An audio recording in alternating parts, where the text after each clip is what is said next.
This season of Good is sponsored by MusicBed. MusicBed represents over 700 indie artists and composers with record label quality music for you to license. Also, check out musicbed.com for more information on their subscription service, giving you unlimited access for all your projects. As a Good listener, you can get 1 month free off any subscription type. Just head to musicbed.com/good and use coupon code GOOD at checkout. This season of Good is also sponsored by Film Supply. Licensed stock footage from world-class filmmakers. Plus, if you're short on time, they have free footage research available to help you find exactly what you need. Learn more at filmsupply.com.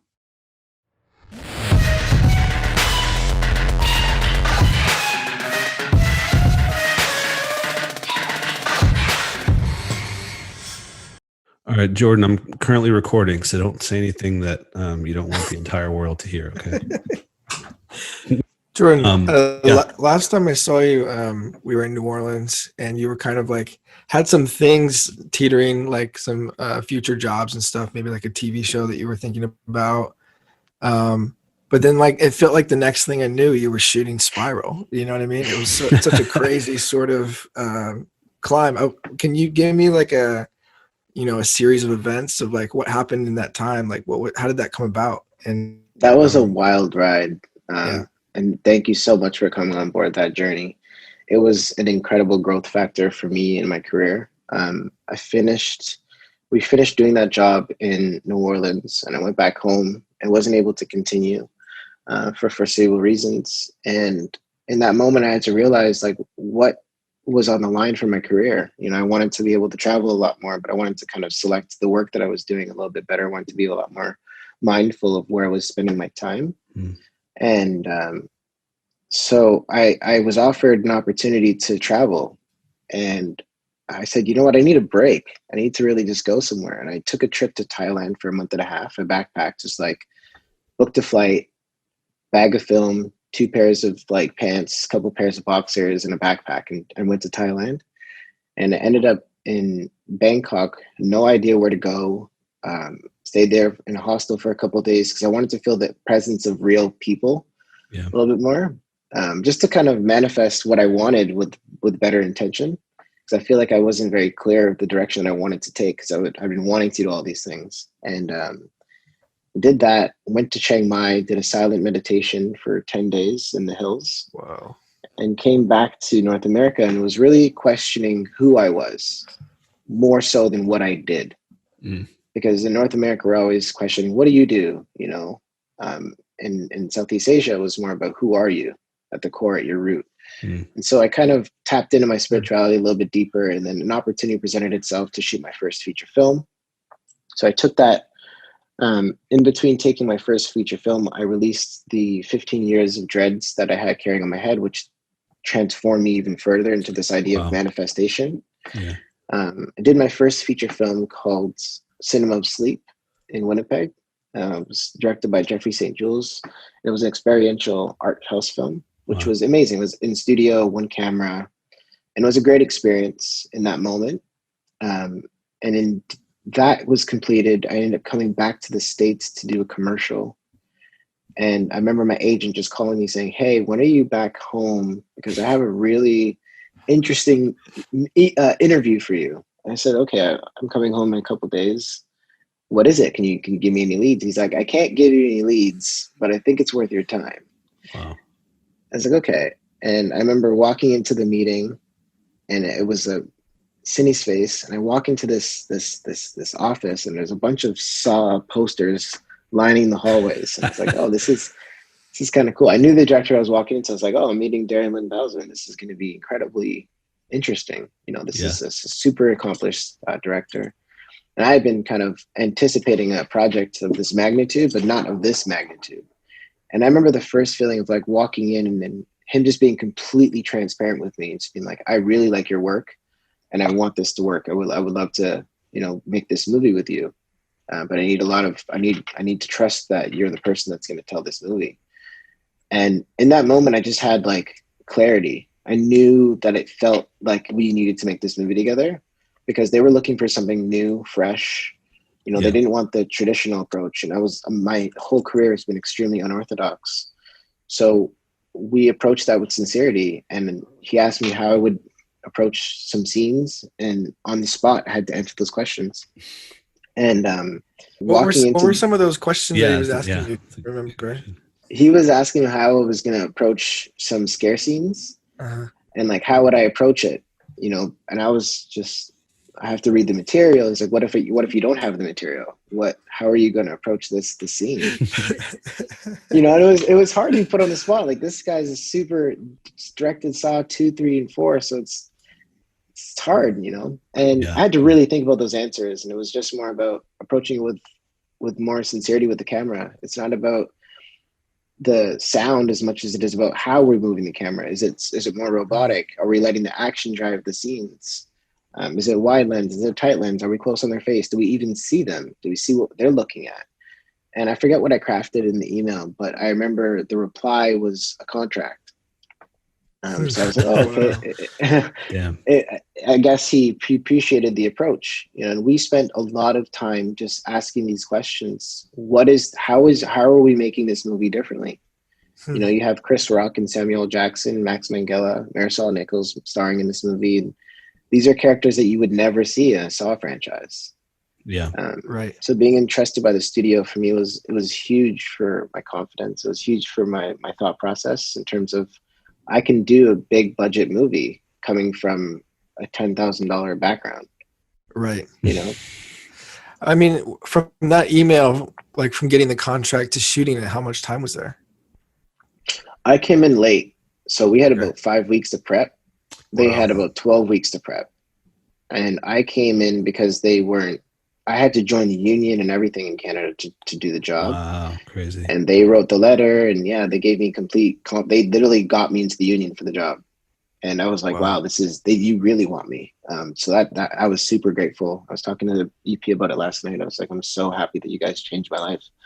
And I had to come in, get familiar with the whole infrastructure of that world in a short period of time, interview everybody. I had 5 weeks to basically prep the material, get up to speed with the production design, and then get to know my crew while constructing these massive sets that we're going to be shooting in 5 weeks, 6 weeks. And it was a little difficult because we had 2 shooting schedules. One if Samuel L. Jackson was going to do the movie, and one if he wasn't. And we found out maybe 7 days before our first shot that he was going to do the movie. So we had to completely change our shooting schedule. Wow. So just everything that you could possibly think about, we had to experience in the time period. You know, 2 cameras, something I hadn't had much experience working with. So I had to entrust my camera operator, my Steadicam operators to really be my eyes on the floor. And just the sheer scale of the schedule, you know, jumping back and forth from the block shooting. So we had 6 or 7 different blocks that we had to kind of memorize. And I had to familiarize myself with the franchise rules of Saw. It's not just a movie, it's a franchise that has specific characteristics that you have to establish. You know, for something like that, is that like research that you're doing, or is there like a Bible for that? There's kind of a Bible. We were lucky enough to have all of the material in the studios, and we're working with all of the teams that had been working on the previous films already. Cool. So we're able to entrust their history and ask them questions in regards to, why is this light this color? Is this an effect? Like, is this like, there's no flickering lights in the Saw franchise. There's flickering lights in the Saw franchise, but they're purposeful. You can't just throw them in for aesthetics. It has a meaning, you know? Mm-hmm. Yeah. And so the director and I really wanted to kind of consider these things when approaching it, but really make it new, make it something fresh. So we wanted to make this film feel like the hottest day of the summer. Yeah. So interesting films, like Seven was a huge inspiration, huge influence in making this film. Do the Right Thing, and how Spike Lee enjoyed, you know, making the whole palette a little bit of a warm texture. Glycerin, everything had to be engulfed in the space. So art department had a field day with making sure our space was always busy with texture. Yeah. You know, I wanted to ask, you have this, you're one of the only DPs that I feel like I've seen, like, really, and we've talked about this many times, but like really baking in a look when you're shooting with stuff like that. So I was going to ask, like, with them being so specific on things, were you able to do the things that you wanted to as far as the look baked in or not? You know what I mean? Yeah, no, we had a lot of conversations about how dark was it going to be, because Mm. the director Darren was just like, I want to make this dark. Like, don't be afraid to embrace the dark. And I remember one day I was lighting a scene for it was a nighttime exterior, and the only thing lighting the scene was a flashlight in Samuel Jackson's mouth. And I remember I was pushing the ISO, or I was overexposing the image a little because I was like, this is a little dark. And my gaffer comes up to me, he's like, burn the nag, burn the nag. And me and the director were talking. He's like, "Is it there? Is it there?" I was like, "It's definitely there. We're just committing to the look. You know, we talked about Yeah. this, and we're very secure about this, because we had really crafted the script was made to look the way that we felt it needed to in terms of the look. Baking in the look was a little bit. It was an easy fight in a way, and having our on-set DIT, he was able to kind of adjust the levels to ensure that we were containing all of our information. But I tried not to stack as many filters as I would for a music video, because I didn't want to over stylize the movie, Right. because it would just feel too, in my opinion, gimmicky for what it didn't really need. It just needed some warmth, you know, But for not too like the much. daytime exterior stuff, it has this like incredibly warm, almost like wetness to it. I was going to ask how you guys pulled that Hmm. off technically. Like, is a lot of that sort of colorist on the back end, or how much of that is No, how that were was you guys actually able like to? most of it was practical. Like I Wow. said, we really talked about this in prep to make sure that everyone looked like they were sweating the whole movie. So Right. in the car scenes where Sam and Max, or Chris and Max, are drenched in sweat, you see their armpits are profusely permitified. It's like we did this on purpose. So it's almost like a piece Um, of art direction at that point. It's like yeah, yeah, that's interesting. Hmm. yeah. So we all, myself, Tony Cowley, David Sparks, Darren Bousman, we all stuck so close together. We did lunch every day. We were a unit. You know, we really had open dialogue about how we wanted to tell this movie. It was great. What roles were those? What the guys that you just named off? Was that art Production department? designer, Okay, yeah, production designer, AD, myself, director. gotcha. What was the ramp up time with working with someone like Darren? Like getting over some of the um Like The hurdles. anxiety or wobbles. self-consciousness. Yeah. Yeah, yeah, yeah. What was that like to feel like you could kind of hold Or your own in a what kind of conversation? mind games were you playing with yourself sort of leading up to it? Or Yeah. what was the Yeah, way that you got through uh, that? it was interesting for me. Honestly, I won't lie to you guys. I'm a big believer in manifestation, trusting the belief. I believe in God. My whole belief is in God. Starting from God's plan. Like, I manifested that 10 years before it Hmm. happened, and then it happened. So I just said, you know what? Take the wheel. I have to trust the process. And I remember walking into the interview. To be I was clear, you mean God's nervous. plan, the Drake video that you shot.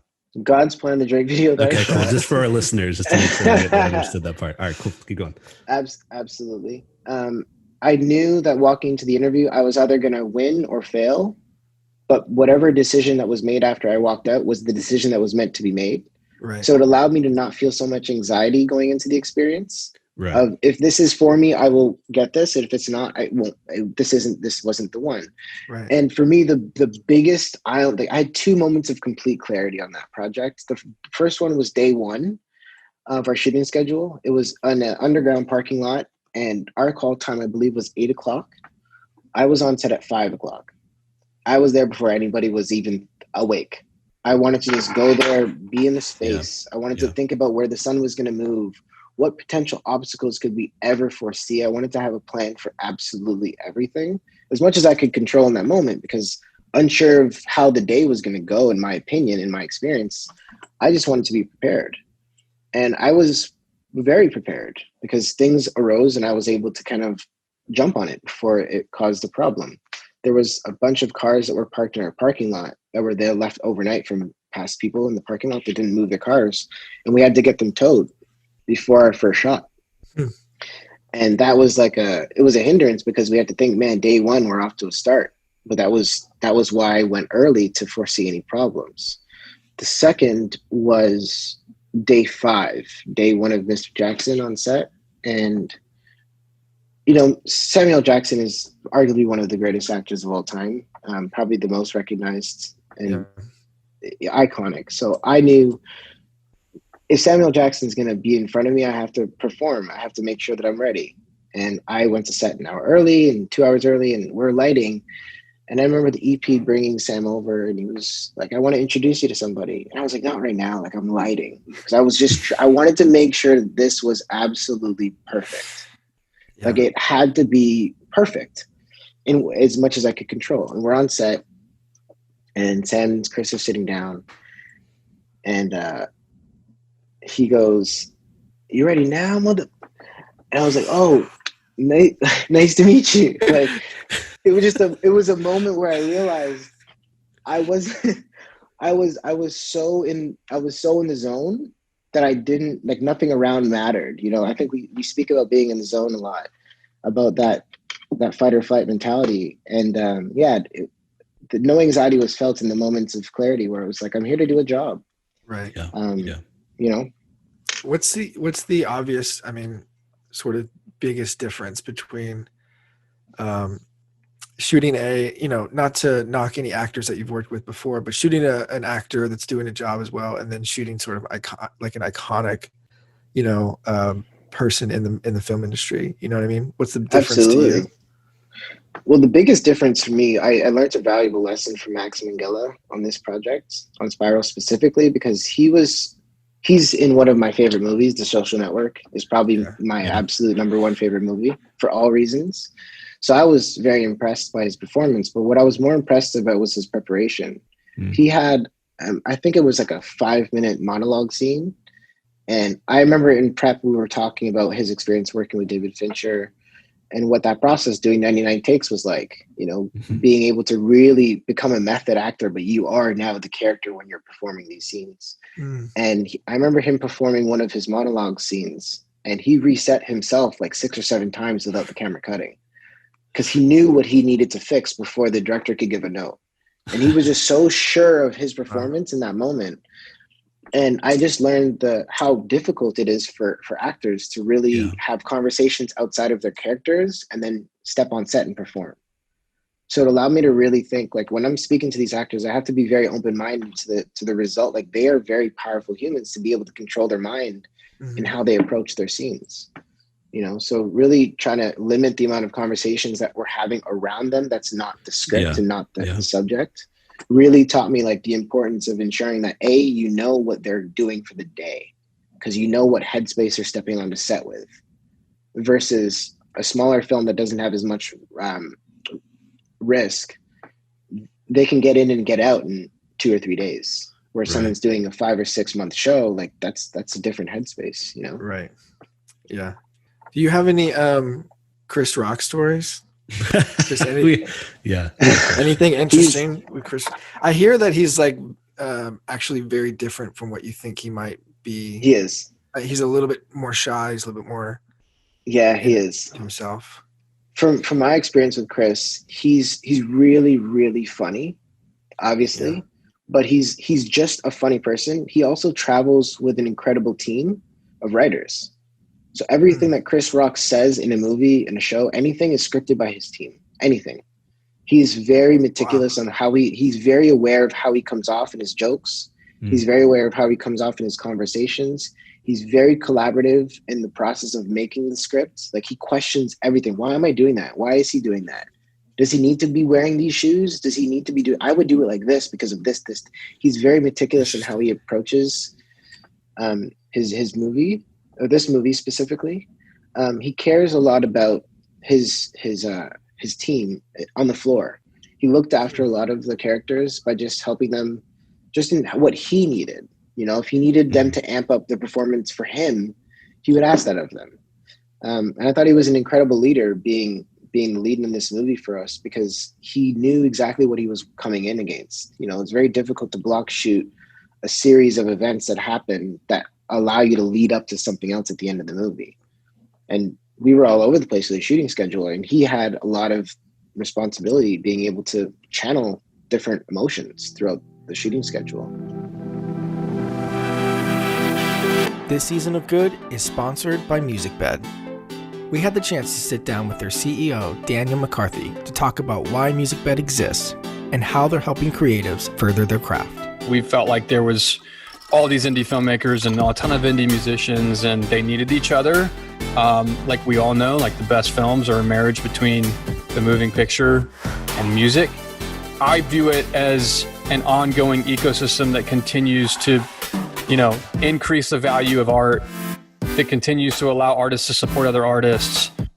Thanks again to MusicBed for sponsoring this season of Good. As a Good listener, you can get 1 month subscription free if you go to musicbed.com/good. This season of Good is also sponsored by Film Supply. Here's their CEO, Daniel McCarthy, again on what makes Film Supply the best stock footage resource for films. The footage being licensed is the footage coming out of passion projects from filmmakers, and it's because it is the most authentic, cinematic, and it's all the stuff that all the filmmakers have put all their blood, sweat, and tears into, and it shows. Like, you look at a clip and you're like, oh my gosh, that's emotive, I want to use that. The guys that just go out there and shoot a day for stock, like, that's not who we are. I mean, that's not what we're about. Like, we're about helping filmmakers fund passion projects and seeing the footage from these passion projects actually get used in commercial ways. Thanks again to Film Supply for sponsoring this season of Good. With Film Supply, you can license stock footage from world-class filmmakers like El Ginter, Diego Contreras, and Maciel Frost, and more. Plus, if you're short on time, they have free footage research available to help you find exactly what you need. Learn more at filmsupply.com. I'm curious, like with just like kind of what the vibe was on set between, shooting a horror movie, but then also having Chris Rock be there. I'm curious, like,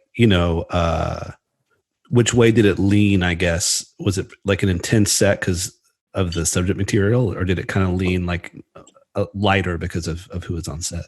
Yeah, that's a very good question. I think it was a bit of both, mainly because Chris is in a Saw movie, so he's gonna it's gonna be funny when things are funny, right? Yeah. But the severity of the traps are so gruesome that they're scary, but they're horrific. Like they're really impacted by the dynamicism of how the movie plays out. Yeah. Like, you have comedy where it needs to be comedic, pun intended, and then when it goes horror gruesome, it goes very Saw franchise, like very down that line, where there's an interesting level of duality that allows it to be a unique project in itself. I guess for you, I'm curious, waking up, maybe not every morning, but most mornings going to set, knowing you're going to see somebody's arm get, detached. That's a good question of the practicality. Like, what's your headspace? I'm curious, like, what you wake up every morning and go in and know kind of like what you're walking into. Can you kind of detach yourself from, what's happening in front of the camera, or does it kind of, I didn't really like horror movies going into it. Like, I wasn't a horror buff. Yeah. I like thriller, so I kind of approach it from a more thriller-esque aspect. But I knew going into it, it was trap day, and trap day is like a real day. Everyone comes in their button ups, like it's a reunion for them, and really? they take great pride in their traps. Wow. So I wanted to kind of just be a part of that beautiful family that they had. And we take it very seriously. The safety precautions that they take for these traps is incredible. The measures that we go through for safety is huge. So there's extra time built in for that. Oh, they're very very accurate. Like, we wow. there was a couple VFX things done where we made human-like replicas. Are very gruesome. The blood is created by our special effects supervisor. They're very real. It feels like some of the models moved. Like, most of the models moved. So it wasn't like a fake hand or something. It was like you would pull strings and the head's moving left and right and the arms going. I was gonna say, when you look at it on camera, you're like, that looks real, Yeah. There's no VFX. It's all practically made. Right. I was going to ask, how much of what's like the reset, like how do you guys build in that kind of stuff to the more gruesome stuff? So it would depend on what was on that block of shooting for the trap days, because we knew that the resets were going to be an hour, 2 hours for certain resets. So we Wow. would just try to cover other scenes with other actors while we were doing the traps so that we weren't wasting time waiting for the reset. Yeah. Or if we were, we would do all the coverage first and then we would do all the gruesome stuff last. Or we would Right. like start with something, start with a big bang is what I will call it.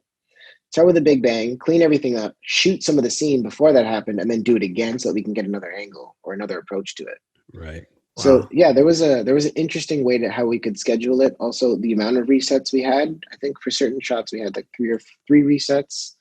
Some shots we had like 5 resets, but it would depend on the trap because the Yeah. traps are progressive in their nature. So there's cutaways between the events to allow us to shoot each trap in a sequence. So it's not like you're just blowing something up. Right. You set That's it interesting. up to be blown. So it allowed us to specialize in how we were doing our shots.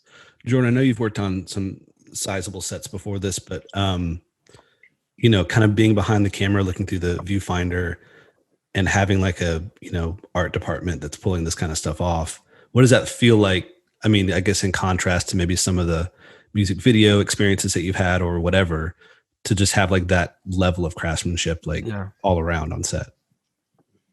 It made me really grateful for having the experience working in music video, because I'm able to kind of adapt to any environment that I'm in. So relying on the production designer art department to kind of take what's in my head, let them know where I'm thinking in terms of the practicals, what fixtures does it look like, what color is it, what texture is it. Having that ability to be so aware of how directors think allowed me to go to the teams, the production designers, art department, special effects, and request specific things for what I thought was going to work for the palette.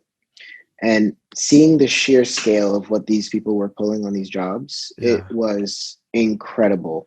Yeah. And how much time they had. They didn't have much time, but there's a village of people that are pulling these objects and items for each set. But the amount of work that they put in, you never see the productions that are on set. You'll see him building sets like 3 weeks beforehand, but then he's building the next set as you're shooting it. Right. So having an on-set dresser and explaining what kind of things you're looking for just helps them it allows them to work a little bit better for you so you can shoot what you need to shoot. Yeah, I would just imagine as these traps are kind of unfolding on screen and you're sitting back watching it all unfold on the viewfinder, that's got to feel pretty insane. Oh my God, yeah. The best feeling is when you see people like looking away, or like the director's got his 7-inch monitor right up to his face and he's just like, he's feeling it, he's in it. He's really invested in this franchise. And I had the pleasure of being by his side, watching him take me through this world and this journey that he'd been on from 24 years old. Just to share that stage with him for me, it was an honor. Jordan, coming in on that, obviously this is like it's a shift in the franchise. Like it's almost like a relaunch of the franchise in a lot of ways, as far as stylistically and characters and whatnot. But like coming in at this phase of the franchise, and you see sort of the Bible that they give you, or you doing your research, you're watching the other movies. Like, what was one thing that you said, like, I'm gonna put into this? Like, I'm gonna add my thing, whatever it might be. What was one thing that you added to the mix? The biggest thing was like when I watched and studied and did research on the 8 films before the one that we did. I didn't want to take any. There's 8 films. Yeah, this is the 9th Saw movie. Oh my God. Okay, sorry. So the 9th iteration. So I knew right off the bat, being the 9th version, I didn't want to bring anything from the past into the future. I wanted to completely know what was done and bring nothing with me into the future. Wow. So everything that I wanted to bring was going to be a new version of what it used to be. So in how I approached the framing, how I approached the lighting, how I approached the textures, the qualities, how I approached the tone of the show had to feel like someone who'd come from music video. So there's Dutch, there's long one takes, there's interesting like points of reference in the film where you can tell that I shot it. Our close-ups are shot in a specific way. It just had a narrative of a dynamic approach, whereas I feel like the other films, because they were usually in a smaller space. This was the first Saw movie that had ever been shot outside of the studio.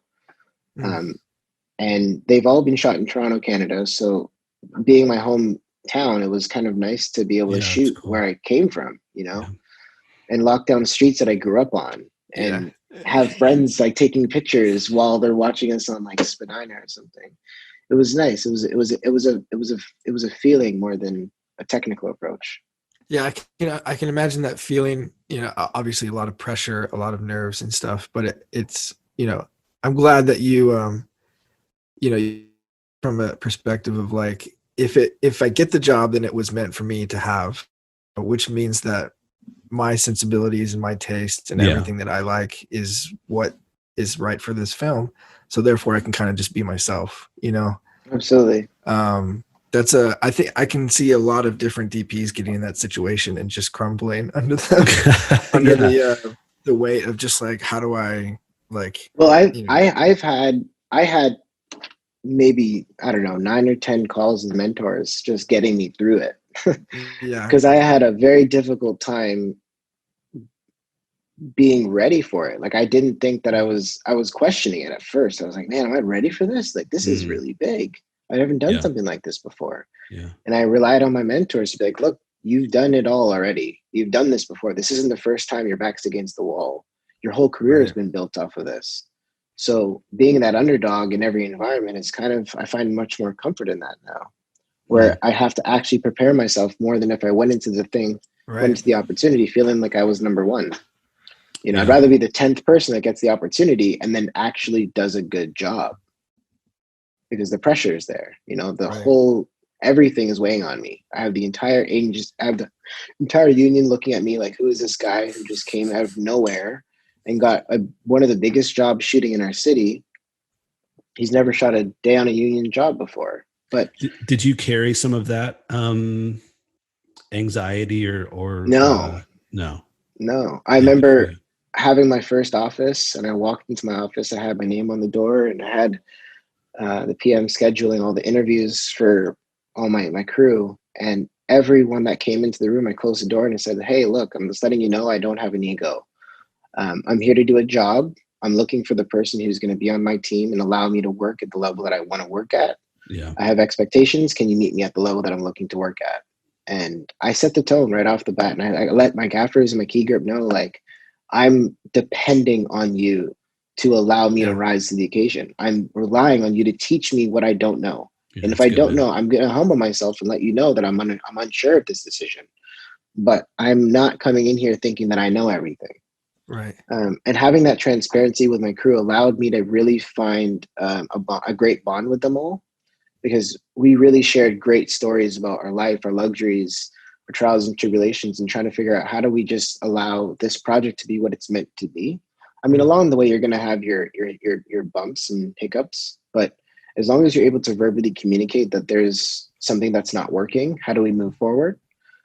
That's one thing that I try to bring with every job. I know there's a lot of things that go wrong, but we don't have time to sit and dwell in the past. We have to move forward, you know? Yeah. What was one of the biggest takeaways making the jump to a feature this size? Something that you learned that you'll carry to the next film and the next film? Reading the script. Like before, when I read a script, I would read it, I would have an idea of it. But then reading the script and breaking it down in Scriptation, the app that I use to just take notes, and really breaking it down chronologically. Where does all the acts take place? Where's your ins? Where's your outs? What are all the characters telling you per scene? Like, what is it saying in the scene? What is the focus of each scene? What do we want to show the viewers? What perspective are we looking at this scene from? And if it's over the shoulder, if it's dialogue and it's cut as over the shoulder back and forth, can this be shot in a way that doesn't make it feel so conventional? Right. And that's definitely something from Spiral that I learned, that I'm happy that I had that experience that was really, really large in scale, because it was a big task, and I had to cut off everything in that moment. I had to, like, my life outside of that didn't really exist, because I wanted to devote enough attention to that, as well as burning out. Burnout is a real thing in feature films. I never understood it. And I remember during the time when I was prepping the show, I had entrusted James Lagston as my mentor, and he was just telling me, like, be careful with how much time you invest yourself into the project, because you are going to be a part of it for the entirety. You have to be there for a marathon. It's not a sprint. And, you know, I was explaining to him, like, what's your diet like? What's your sleep regimen? What's your work-life balance? How much time are you on the weekends? Do you watch movies still?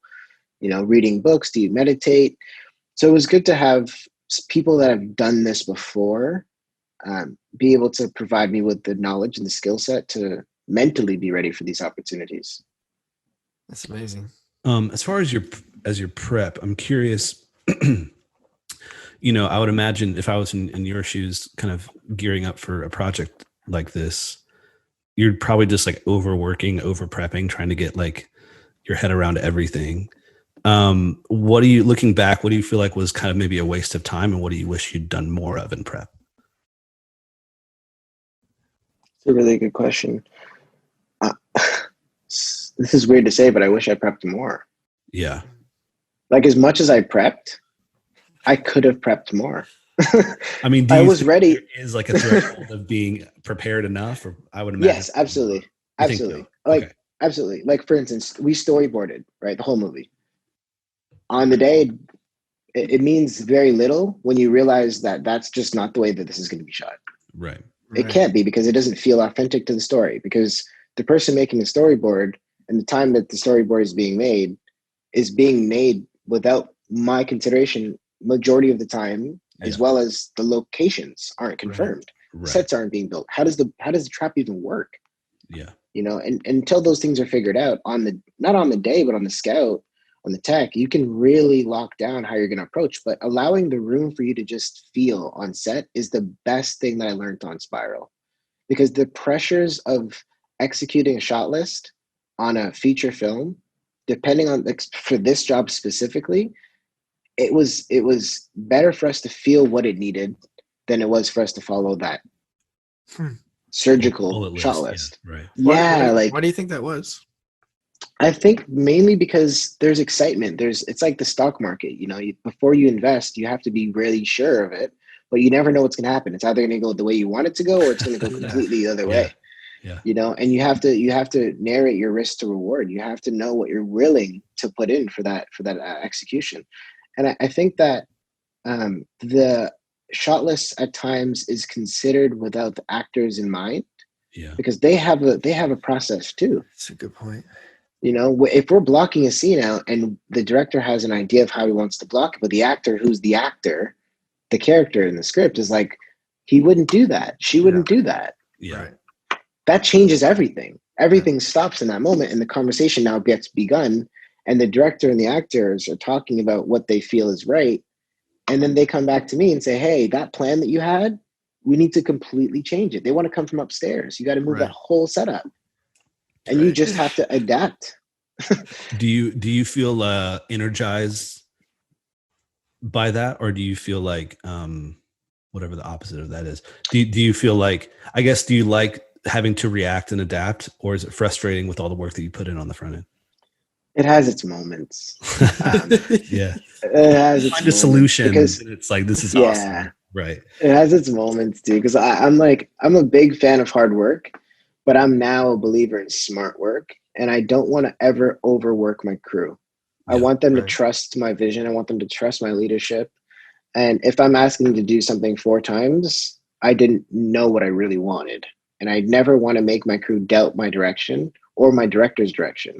So as many lines of communication that I can have before a decision is made allows that decision to be better spent. You know, because we can save half of our day by talking about the possible opportunities, the outcomes, instead of having this one plan. What if it rains on an exterior day? We didn't think it was going to rain at all. Yeah. What's our backup plan? You know? Yeah. Yeah. Yeah. It's a tough line to walk. I feel like we could talk about this shit all day.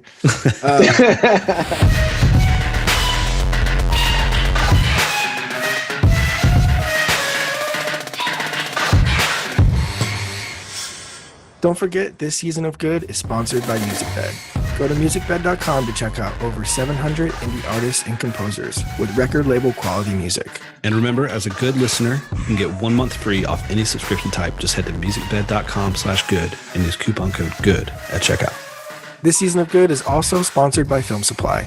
Licensed stock footage from world-class filmmakers. And do not forget to take advantage of features like shoots and scenes, craft an entire narrative with extensive collections featuring the same talent and settings. Plus, if you're short on time, they have free footage research available to help you find exactly what you need. Learn more at filmsupply.com.